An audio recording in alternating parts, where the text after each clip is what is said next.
Counting continues at the Results Operations Centre. Let's cross back to Shahan Ramkisoon. Hello, Shahan. What's the latest you have for us?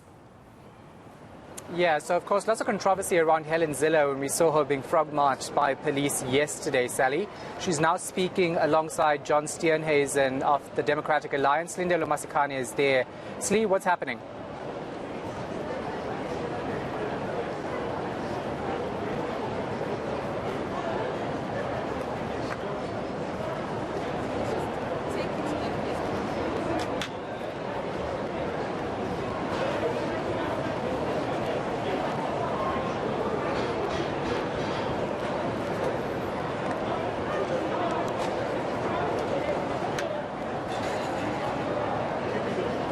All right, so we are battling to get sound there, but what we are seeing is it looks like an impromptu media briefing with DA party leader John Steenhuisen and Federal Executive Chair Helen Zille. You'll remember, of course, that dramatic footage of Helen Zille yesterday. She was bundled out of a voting station and she was accused of trying to canvass votes. She said she was merely asking people to be patient. She was doing her inspections, as many top political officials do on voting day. Let's just see if we have got audio. Apparently frog marched out of a voting station. The police say they can't get a hold of you. They can get hold of me, and I've spoken to them already. And I spoke to them at some length yesterday and early this morning. Were you canvassing for votes? Absolutely not, but I've written the whole story on my Facebook page, so you can look for it there. Thanks. How are you feeling as the DA in terms of your overall performance? Well, we're very happy with the performance. I think that a lot of people in the media wrote the DA off. They said we were going to get 16%. They said we were going to get 19%. I think the board tells the story. We are the second biggest party in South Africa. We remain in that position. Nobody's replaced us. The next biggest party after us is less than half our size. We're a player in South African politics. We're going to be a big player in South African politics, particularly as what the board does show us as well, that it is possible to bring the ANC below 50% in South Africa. We want to be part of that move to bring them below 50% nationally and provincially, and to use our DA bloc to be able to form a new majority in South Africa to get South Africa onto a new trajectory of hope and prosperity. That started in this election here. I think we've seen what is possible, and I think if we can get more opposition people excited about the future to bring the ANC below 50%, we can do so. John, I understand that Alan Winde could not vote at his station yesterday. His details were not there. Have you had any other incidents similar to that? But also, what is your general comment on some of those issues? Well, I think that yesterday's performance by the IEC really warrants a greater investigation. Alan Winde was not an isolated case. There were many South Africans who had diligently gone out to register on registration weekends and who had not had their details captured. The IEC have got one job in South Africa, one job, and that is to ensure free and fair elections and that are held on a regular basis. They've got 5 years to prepare for that one job. What we saw in voting stations across the country yesterday was frankly unacceptable. What has happened is voters have been disenfranchised due to the ineptitude and in often place incompetence of the IEC to be able to deliver a free and fair election. A lot of people have been disenfranchised as a result of that, and that is why I've said that as soon as we get back into Parliament, they are a Chapter 9 institution. They are accountable to Parliament. I would like to call them to Parliament so we can have a proper parliamentary inquiry into what on earth is going on at the IEC and why we were sitting with these problems, despite the fact that there was significant warning about what was going to happen. We knew on the special vote days that those tablets were going to be a problem.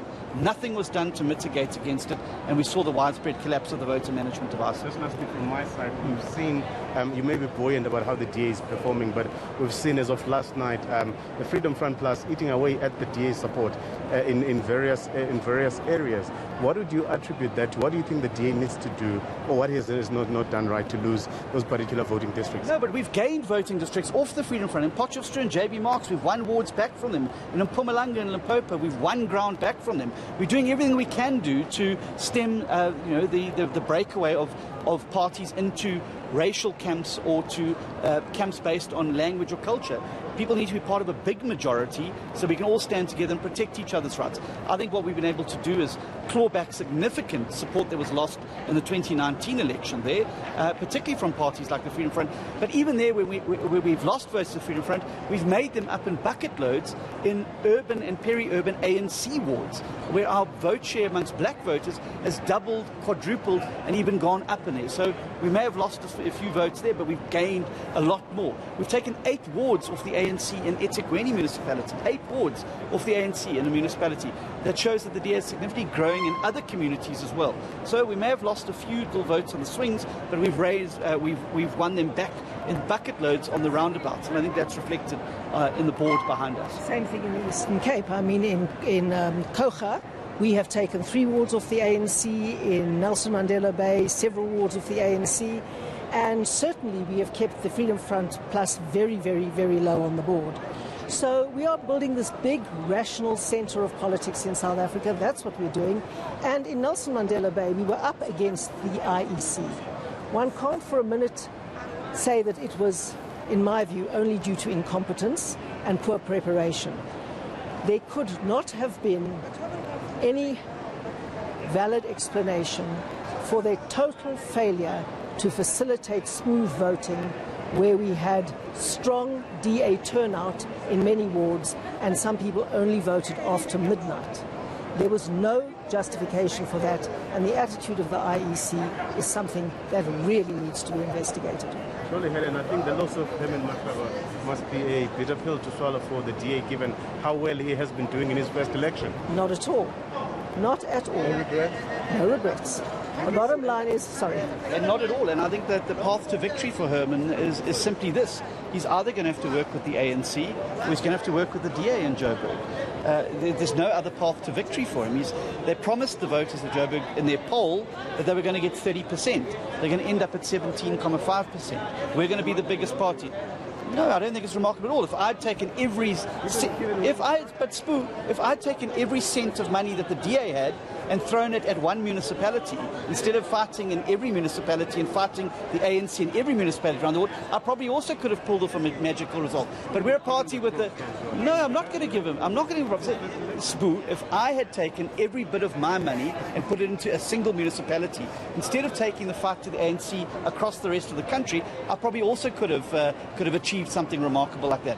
But we've got to take the ANC on wherever we are. So, but of course, we'll work with any party that shares our values and principles. And that's what I'm saying. There's only 2 paths to keep the ANC out there, and one of them is working with the DA. And I think that's the only possible alternative for Joburg, unless he wants to give it back to the ANC.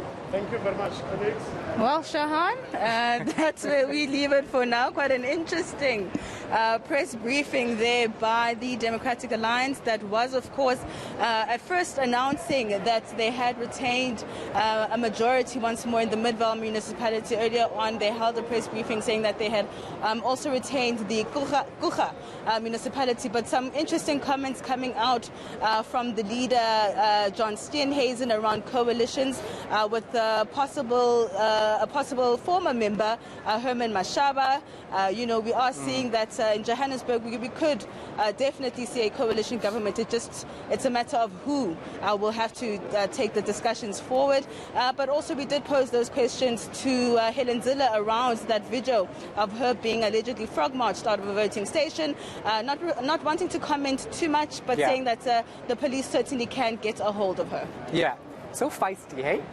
Always so feisty in their responses, the Democratic Alliance. And John Steenhuisen, of course, refusing to give any credit to Herman Mashaba for doing pretty well for the first time in any election. Of course, that's their position. That's how they will respond to things. Sally, we're going to leave it right there for now. But I'm sure you're going to hear many more of those impromptu press briefings from different political parties, and they're not going to hold back, I can tell you that much. It's going to be fun here at The Rock over the next couple of hours. Yeah, absolutely, Shahan, and it's very interesting. I have, of course, immediately started reading Helen Zille's Facebook post, and you can see that she's a former journalist because it's a very long, interestingly written account of what happened. It does seem, and I am going to praise you, but what she's saying essentially is that she did present her authorization, but she was basically walking the queues, which is a common thing. Walk the queues, ask people to be patient. It's something that is allowed. It's something that a lot of politicians do on voting day. She says the only thing she said to someone, and this was someone I think outside the voting station who was wearing a DA T-shirt, who hugged her, and she said, "Ho de blow." Now, I'm not sure if that is canvassing or not, but she speaks about when she was moved away from the voting station. She does seem to have had some sort of altercation with the person running the queues, because she worked out that the queue was going to take forever, and she was trying to suggest that the queue be divided in half alphabetically, because she said she saw that happening at other voting stations and it made things move a lot quicker. But the person in charge of that voting station didn't take kindly to that, and she says I think it ended in an altercation, and she was complaining about her, and then she said she was a burly policeman, Warrant Officer A. Botha, approached me. Before I could say a word, he instructed me to leave. I presented my authorization, but he instructed me to leave, grabbed me and frog-marched me out of the building. So it will be very interesting to see the next development on that particular case. Thank you very much, Shahan Ramkissoon at the Results Operations Centre.